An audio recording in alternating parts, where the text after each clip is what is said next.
So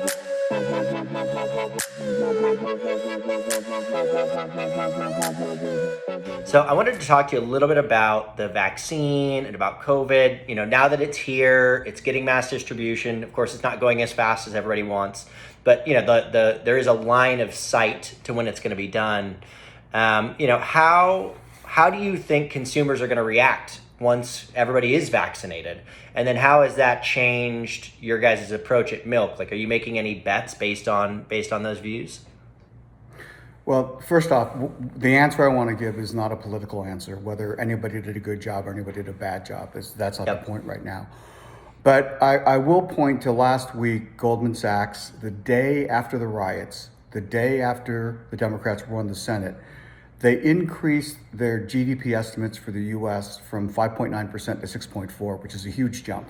And in something you would never see written, the first line said, because the Democrats now control the Senate and the House, which would normally mean the economy would go in the toilet, they said, we are very bullish on what's going to happen in America. And, there's a lot of people, Scott Galloway's one of them, who thinks, when we get to some more perceived version of herd immunity than actual herd immunity, this is going to be like the Roaring 20s. I mean, it's going to be, because sadly, most people that are middle class and up have not been as affected as those people that are in lower incomes. And because of the inability to spend on a lot of discretionary items like movies, amusement parks, going out to restaurants, there's a lot of surplus money that's out there. And I think it's just going to be an amazing time that happens whenever that is, in April, June, July, August, and it's going to be a whole lot different. So I don't know that it's going to go on forever, though. So we just need to be mindful of that. I will say, we at Milk went into 2020 with a lot of momentum, a lot of support from Sephora. We had upgraded to a number of 3-bay gondolas. We had a front of store takeover.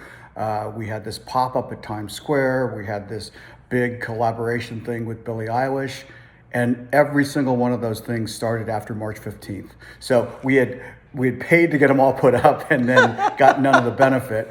But what I will say is, if we were to reconstitute all those opportunities, it's a fool's errand to think that whatever you were doing pre-COVID is the same as post-COVID.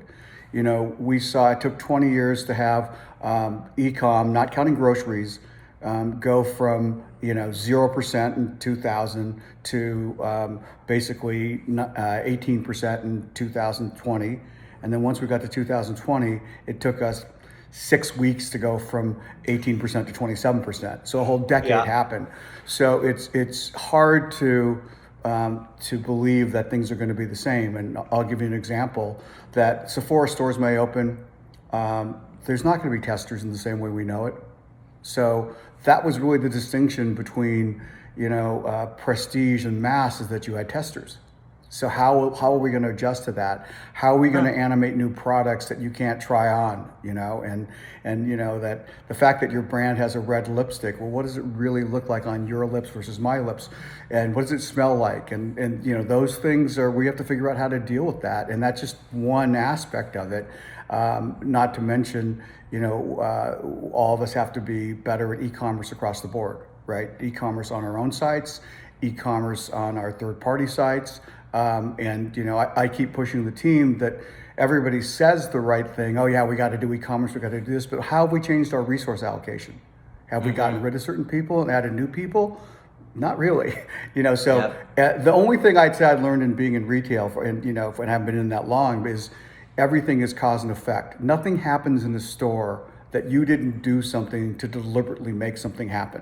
And you can do things and nothing happens, but if something happens in a store, you bet that the brand had to do some kind of thing.